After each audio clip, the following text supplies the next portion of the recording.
Selamat pagi anak-anak. Selamat pagi. Pagi, Bu. Selamat pagi. Ya, hari ini kita akan belajar mengenai tema 6, kalor dan perpindahannya. Subtema 1, suhu dan kalor. Pelajaran 1. Sebelumnya, kalian pesan dulu ya di sudah Bu Guru siapkan. Nah, selanjutnya Bu Guru akan menjelaskan mengenai tujuan pembelajaran hari ini. Yang pertama, setelah menemukan kata kunci melalui teks sumber energi panas, siswa dapat membuat peta konsep. Lalu kedua, setelah melakukan presentasi melalui kegiatan meringkas, teks sumber energi panas, siswa dapat menemukan 3 hal penting. Setelah membedakan sumber energi panas melalui gambar, siswa dapat menemukan 3 cara perpindahan kalor dan kehidupan sehari-hari. 4. Setelah melakukan percobaan menggunakan es batu, siswa dapat membuat laporan tentang perpindahan kalor. Perhatikan gambar di bawah ini. Gambar pertama, gambar apa? Ayo. Sedang bermain di alam. Itu kayak wajahnya Dimas, Bu. Sedang bermain di alam itu. Iya, Dimas, Kak. Mirip. Iya, Bu, mirip, Bu. Lalu gambar kedua. Coba Bu lihat gambar kedua. Kalau gambar kedua ini ada seorang sedang menjemur baju. Iya, benar sekali. Bu, saya Gambar izin ke ketiga. kamar mandi sebentar ya, Bu. Oh ya, silakan. Gambar ketiga, gambar apa Mas Dimas? Itu, Bu, sedang memasak air. Sedang memasak air, iya. Dari gambar ini, apa pendapatmu mengenai gambar tersebut? Itu, Bu, kalau tadi kan jalan-jalan ke gunung, kemudian menjemur pakaian, terus memasak air. Nah, itu dilakukan di siang hari, Bu. Ya, semuanya dilakukan di siang hari. Kenapa kegiatan tersebut lebih banyak dilakukan di siang hari? Kalau jemur pakaian di malam hari nggak mungkin kering, Bu. Iya, benar sekali. Lama ya keringnya kalau kita menjemur pakaian di malam hari. Karena apa?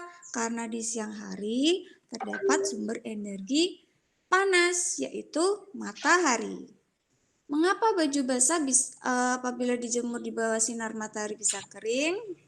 Kalau dijemur ketika malam hari, lama sekali keringnya. Karena ketika malam tidak banyak terdapat sumber energi panas untuk menjemur Ya, Bu, pakaian khususnya. kalau malam kan tidak ada sinar matahari, Bu, ya. Iya.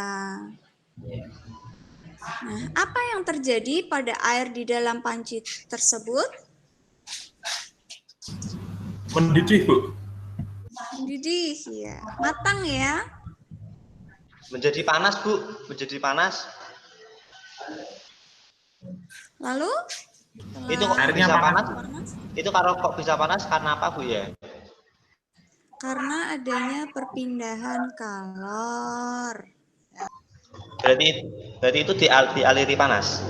Ya, kalau tidak dialiri panas, nanti airnya tidak matang dan tidak bisa untuk kita membuat minum teh Tidak jadi atau mendidih. membuat susu atau membuatkan kopi untuk ayah.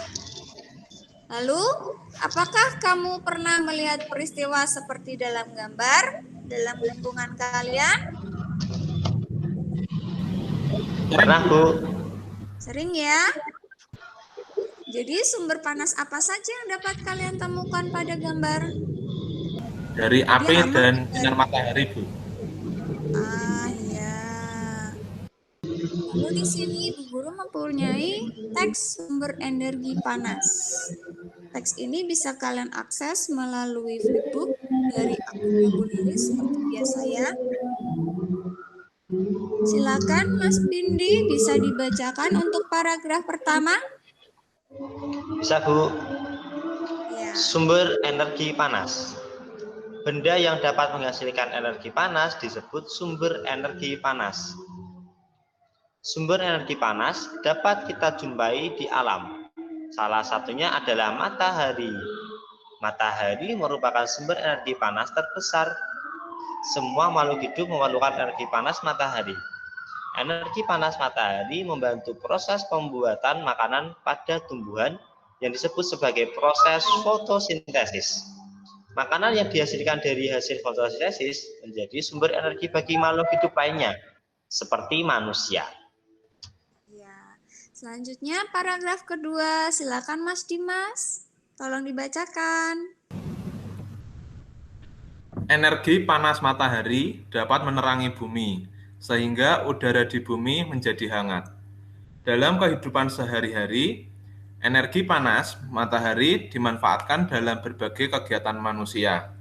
Misalnya, panas matahari digunakan untuk mengeringkan padi setelah dipanen, mengeringkan garam, mengeringkan ikan asin, bahkan untuk mengeringkan pakaian yang basah. Iya, terima kasih Mas Dimas. Nah, teks berikutnya, paragraf berikutnya akan Bu Guru bacakan sendiri ya. Selain matahari dan gesekan antara dua benda, energi panas juga dapat diperoleh dari api. Pada zaman dahulu, orang mendapatkan api dengan cara menggosokkan dua batu yang kering sampai keluar percikan api. Selain itu, nenek moyang kita dahulu menggunakan kayu kering lalu digosok-gosokkan dengan tanah yang sampai keluar api. Ternyata, gesekan dua benda antar dua batu kering dan gesekan antara dua kayu kering dapat menghasilkan energi panas berupa api. Saat ini, api mudah dihasilkan dari korek api dan juga kompor. Nah, manakah yang termasuk dalam kata kunci dari paragraf di atas? Nah, sebelumnya, apa itu kata kunci? Ada yang tahu? Belum, Bu. Belum tahu. Mas Pindi? Kata-kata yang istilahnya menjadi pokoknya dalam bacaan, Bu. Ya, hampir mirip ya. Jadi, kata kunci adalah kalimat penting dalam sebuah paragraf. Seperti yang dikatakan Mas Pindi, hal yang penting dari paragraf tersebut pada bacaan yang tadi Bu Lilis tampilkan ya. Contohnya pada paragraf pertama, Lilis menemukan energi panas, lalu sumber energi, dan proses fotosintesis. Bagaimana dengan Pindi? Mas Pindi pada paragraf kedua menemukan apa? Menerangi. Ada kata menerangi, matahari dapat menerangi. Terus energi panas. Terus sudah Bu, dua Bu, menerangi, terus energi panas. Bener enggak Bu? Ya, ada energi panas, menerangi, dan juga kegiatan manusia itu bermacam-macam juga itu.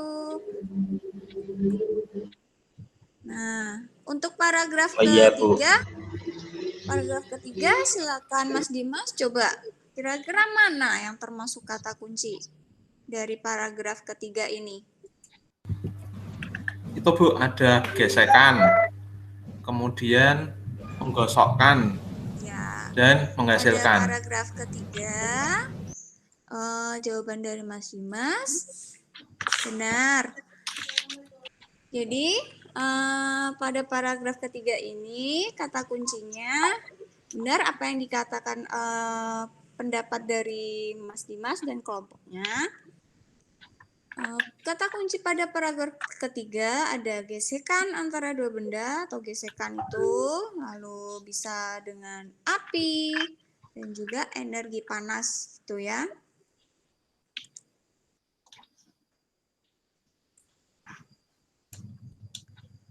Nah, Bu Guru ada video yang Ibu Guru buat sendiri.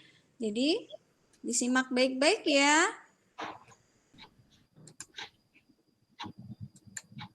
Hai, selamat datang di pembelajaran Bu Lilis.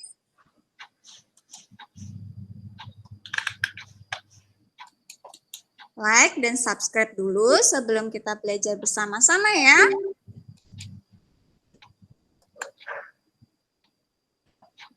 Yuk, kita mulai pembelajaran hari ini. Semangat!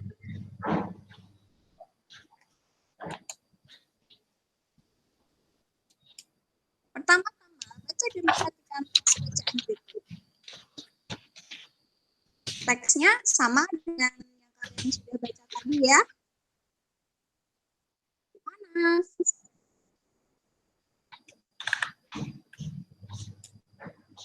Jadi, manakah kata kunci yang terdapat pada bacaan?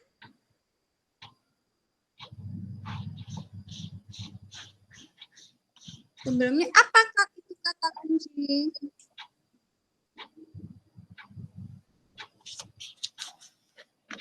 Kata kunci adalah kata-kata penting dalam sebuah paragraf.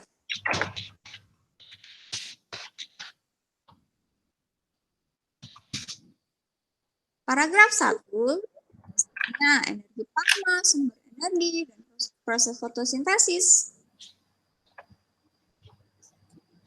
Paragraf 2, energi panas, menerangi bumi, kegiatan sehari-hari.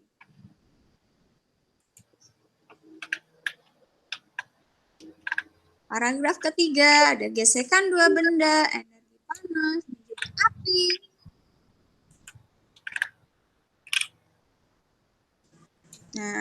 Nah, sekarang sudah paham kan bagaimana mencari kata kunci pada teks eksplanasi atau teks penjelasan pada bacaan. Lalu di mana saja kita bisa menemukan teks eksplanasi ini?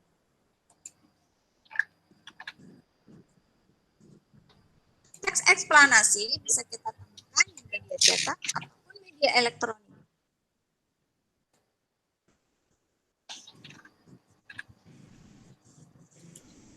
Misalnya ada majalah, koran, termasuk media cetak ya. Untuk televisi, handphone, radio, laptop, ini termasuk media elektronik.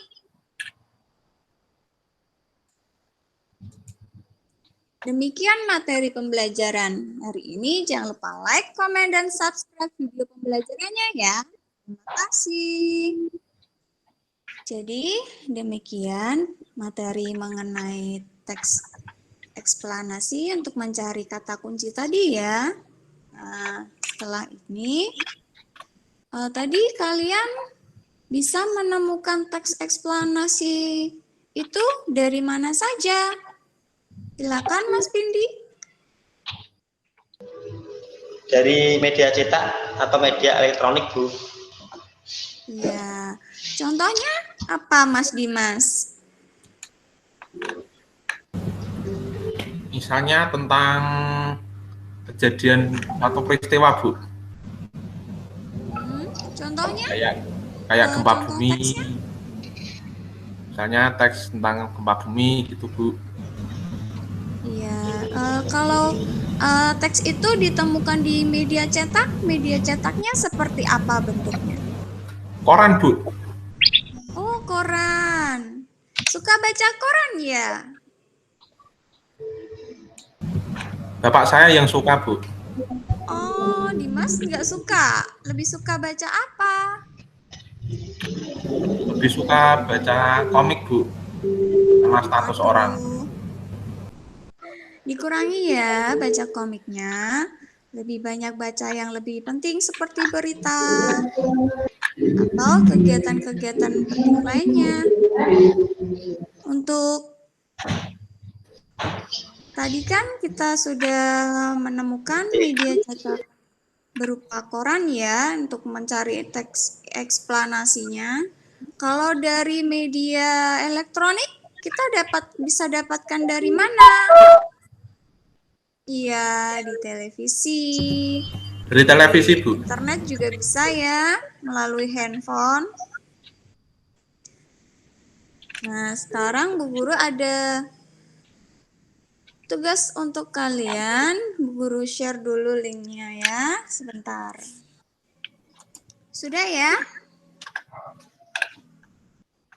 Sekarang Bu Guru mau mendengar hasil diskusi dari Mas Dimas mengenai peta pikiran sumber energi panas yang sudah dibuat ya. Silakan Mas Dimas. Atau mau Mas Pindi dulu? Peta pertama itu nanti ada dari matahari. Nah, terus selain matahari juga ada dari api, percikan api. Sudah? Sudah. Mau mengenai manfaatnya bagaimana? Kalau dari sumber energi panas dari matahari itu bisa kita gunakan untuk pertama itu mengeringkan padi setelah dipanen, terus mengeringkan terus membantu proses membuat garam, terus dapat mengeringkan ikan, membantu kita mengeringkan pakaian yang kita cuci. Terus untuk api banyak Bu, untuk kita bisa memasak, membakar sampah, gitu Bu. Terus bisa juga kita untuk kalau ayah saya biasanya untuk menghidupkan rokok Bu. Oh ya. Bagaimana dengan hasil diskusi kelompoknya Mas Dimas? Sama Bu, sumber energi itu ada sumber energi matahari, kemudian sumber energi panas juga. Manfaatnya sama juga? Atau mungkin ada tambahan? Kalau sumber energi matahari pada umumnya buat mengeringkan baju Bu, atau mengeringkan pakaian-pakaian yang sedang dicuci. Kalau energi panasnya itu di kompor Bu, untuk memasak, terus untuk menerangi ruangan juga kalau pas mati listrik Bu. Ya. Terima kasih untuk jawabannya ya, dan jawaban kalian benar semua. Nah, berikutnya Bu Guru memiliki sebuah video lagi. Disimak ya.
Menyimak ya ini ya.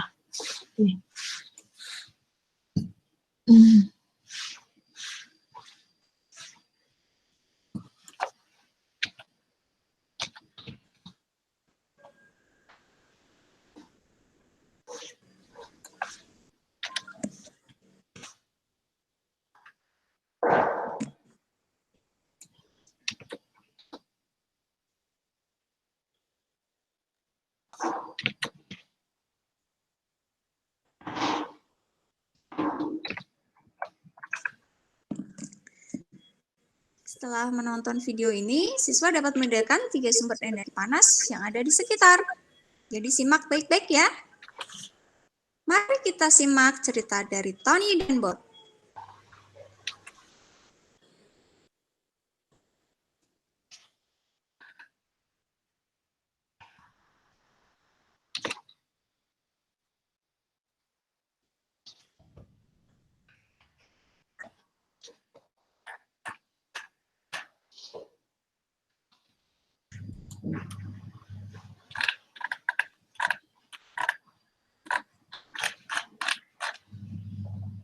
Wah, ternyata api bisa menghangatkan ya.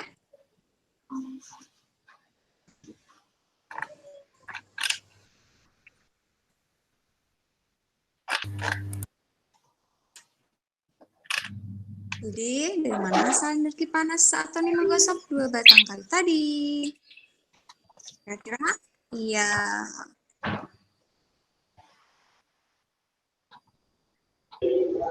Kayu kalau gitu dilama-lama bisa menjadi persi api, Bu ya?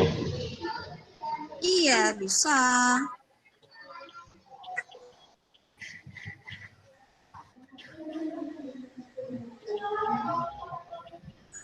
Nah, benar kan? Oh iya.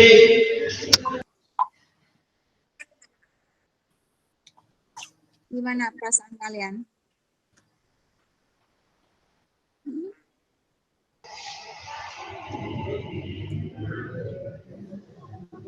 Ini kalau dingin biasanya sering tak pakai untuk menghangatkan badan, Bu, apinya, Bu. Iya, bisa kok. Api bisa untuk menghangatkan badan. Manfaatnya api selain itu adalah untuk memasak.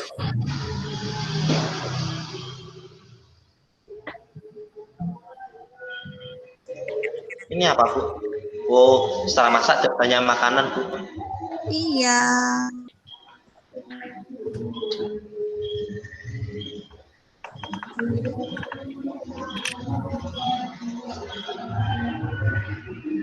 Jadi, sumber energi panas ada di sektor benda, matahari. Tanganku kalau aku gini kan juga lama-lama menjadi panas, Bu, kalau aku gesek-gesek tanganku. Ya. Ini, Bu. Nah, mari kita buktikan. Oh iya, Bu. Nah, ini lama-lama menjadi panas, Bu. Kata ayahku kalau kedinginan gesek-gesek tangan terus ditaruh di wajah biar hangat. Iya, kalau kita pas lagi, apalagi ini musim hujan ya.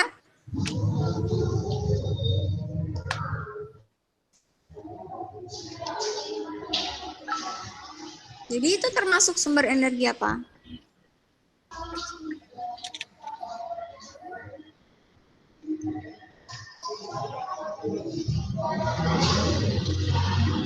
Nah, dari kita menggosok-gosokkan kedua tangan tadi, itu termasuk energi panas apa?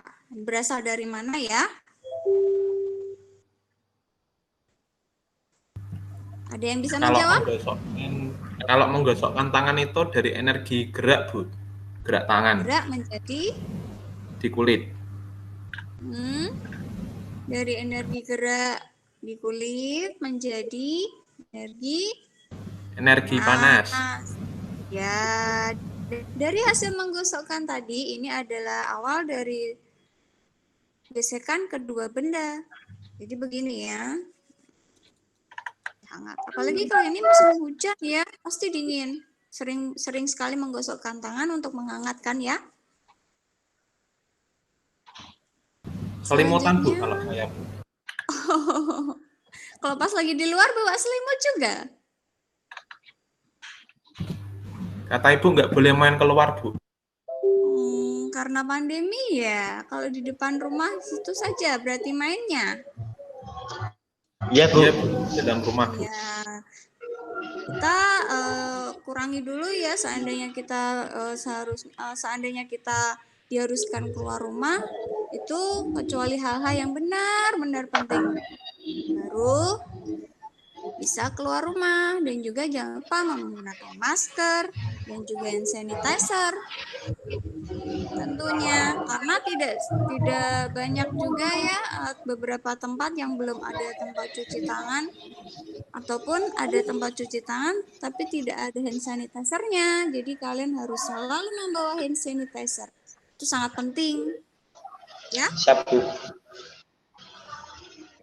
Nah, selanjutnya, Bu Guru, ada sebuah video percobaan. Kalian amati betul-betul bersama kelompok kalian. Nanti setelah itu kita akan berdiskusi dan juga membuat sebuah percobaan.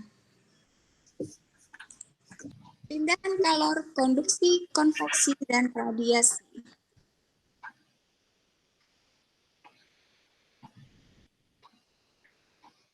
Untuk reaksi yaitu perpindahan kalor melalui zat tanpa disertai perpindahan. Benda yang memiliki daya hantar panas yang baik disebut konduktor, umumnya benda-benda yang terbuat dari konduksi. Siapkan lilin, sendok, dan juga kepingan lilin. Jangan lupa ya.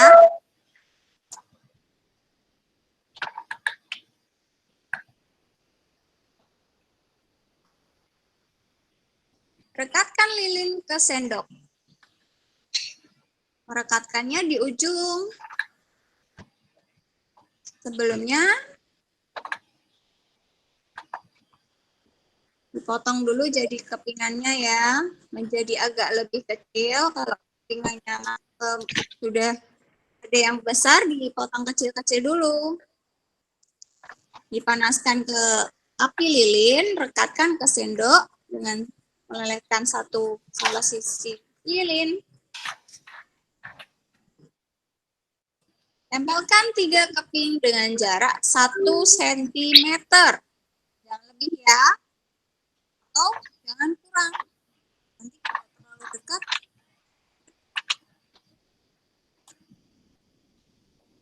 Panaskan ujung sendok ke api lilin. Jadi panas akan merambat melalui logam sendok. Kepingan lilin yang paling dekat api akan paling cepat lepas dari sendok.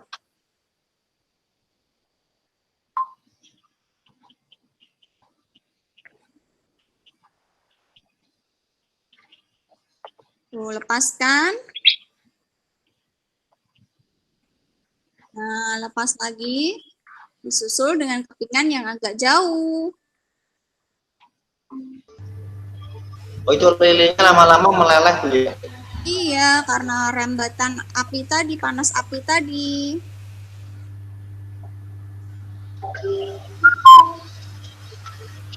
Itu lama-lama nanti sendoknya jadi panas enggak, Bu? Oh, iya, nanti akan merasa panas di ujungnya. Contoh kondisi. Dan ini contoh untuk konveksi. Yaitu perpindahan kalor melalui suatu zat disertai zat tertentu. Perpindahan kalor ini terjadi pada zat cair dan gas. Pertama, kepingan lilin ke sendok. Posisikan kepingan lilin sekitar 3 cm di atas api, jangan terlalu jauh ya.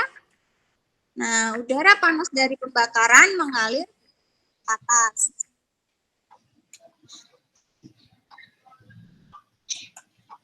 Kepingan lilin meleleh karena terkena udara panas.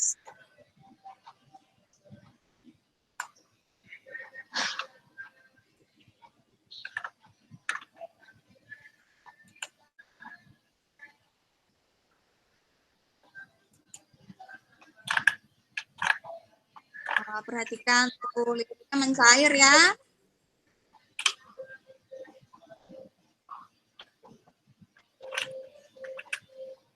Sendok juga menjadi panas karena terkena udara panas dari lilin tadi. Nah, itu adalah contoh dari konveksi, panas mengalir bersama udara. Dan kemudian radiasi adalah perpindahan kalor tanpa melalui zat perantara.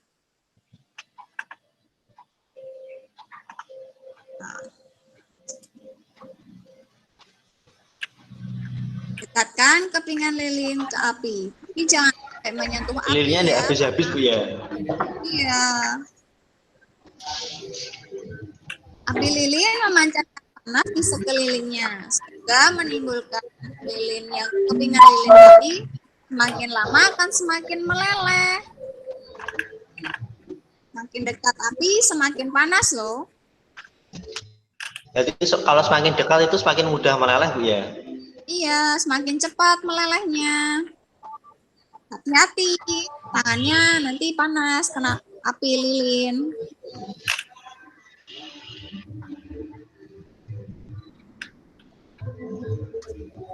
Nah, itu adalah contoh radiasi panas memancarkan ke sekeliling api.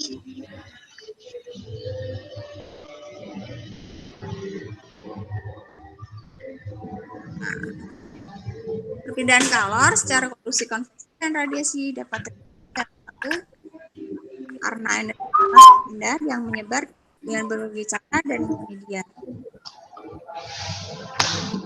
Setiap hari kita merasakan dan manfaatkan, meski kita tidak menyadarinya. Apa kamu bisa menyebutkan 5 contohnya? Nah, tulis di komentar ya. Aku bisa.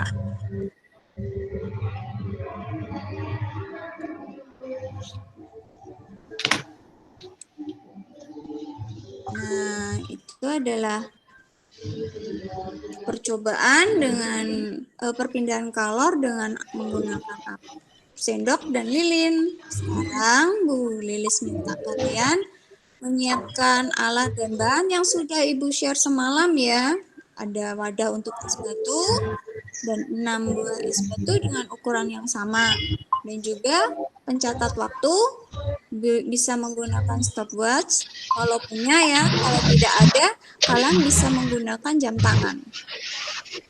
Langkah-langkahnya, pertama, masing-masing wadah diletakkan 2 buah es batu. Nah, wadah pertama diletakkan di luar ruangan, di bawah sinar matahari secara langsung ya. Ayo, cepat. Lalu, ada wadah kedua diletakkan di dalam ruangan, taruh saja di atas meja di dalam rumah. Nah, pada wadah ketiga, letakkan di lemari, di dalam lemari kalian, di dalam ruangan tertutup. Lebih tertutup lagi ya. Lalu gunakan stopwatch atau jam tangan untuk mencatat waktu. Silakan dipraktekkan dulu. 5 menit ya.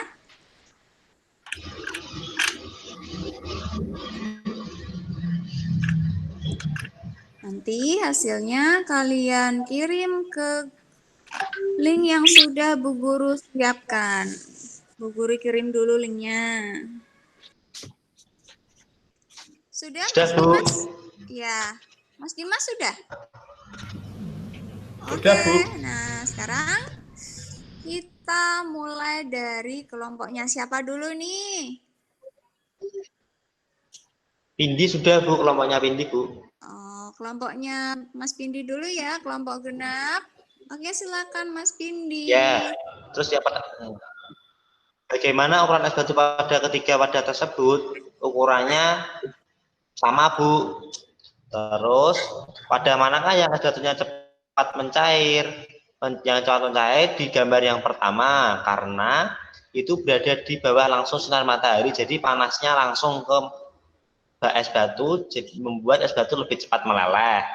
Terus berikan kesimpulan pada hasil pengamatanmu. Semakin di sekitarnya semakin panas, es batu akan semakin mudah meleleh Bu. Makin cepat meleleh itu ya. Cepat meleleh. Tanya itu yang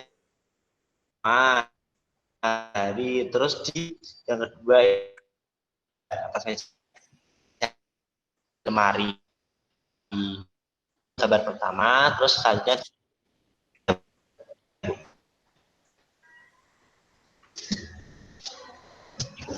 sudah.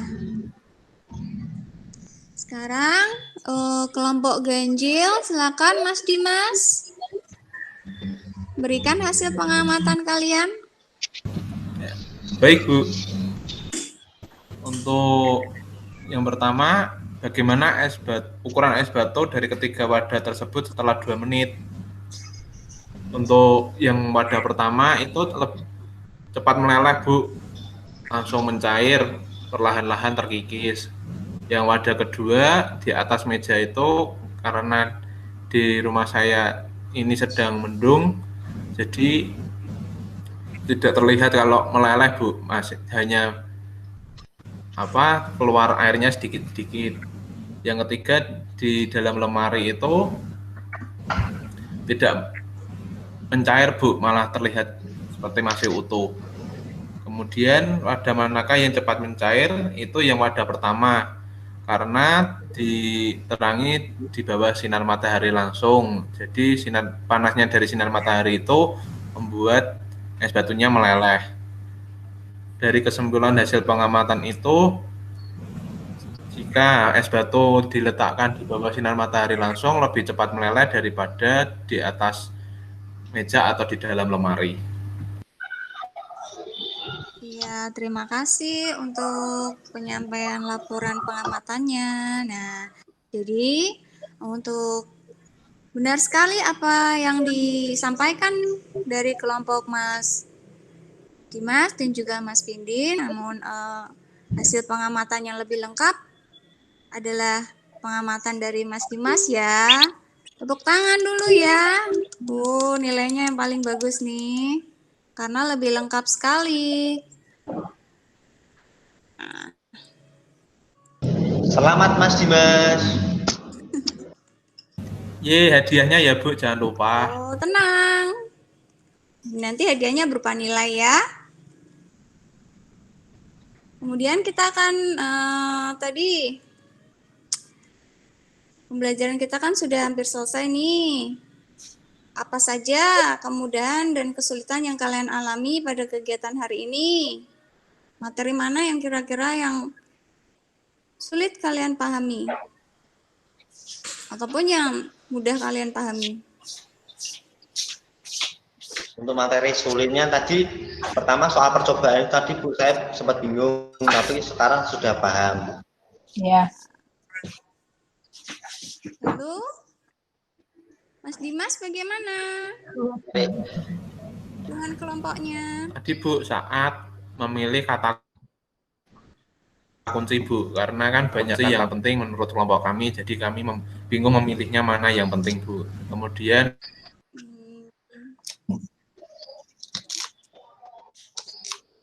soal jenis-jenis kan hampir sama. Setelah melihat percobaan itu jadi lebih mengerti Bu. Ya, nah, untuk Mas Dimas, perbanyak lagi membaca teks yang berbentuk eksplanasi ya, jangan hanya membaca komik. Ya, habis ini ya, agar lebih mudah mencari kata kunci pada teks. Nah, kendalanya kan sudah disampaikan. Sekarang, apa saja yang sudah kalian dapatkan dari pembelajaran awal tadi sampai sekarang? Silakan Mas Pindi. Bagaimana Bu? Kira-kira tadi sudah belajar apa saja? Menemukan kata penting dalam kalimat yang pertama, terus yang kedua tentang energi panas Bu, macam-macam sumber energi panas dan percobaannya di dalam kehidupan sehari-hari.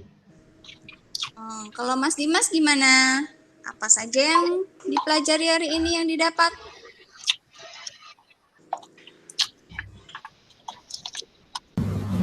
Itu Bu, mengenai pengertian teks eksplanasi, kemudian memilih kata kunci pada setiap paragraf, dan mengamati percobaan perpindahan jenis kalor secara konduksi, konveksi, dan radiasi.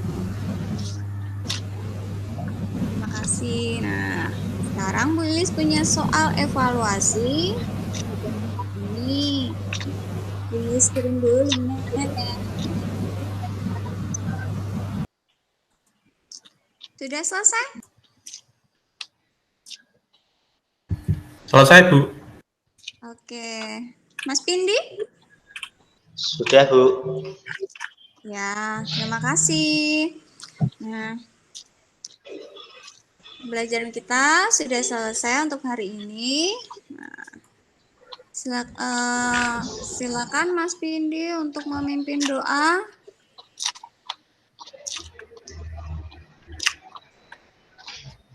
Baik teman-teman, untuk mengakhiri pembelajaran Ibu Lilis, kita berdoa dulu. Berdoa mulai. Berdoa selesai. Terima kasih.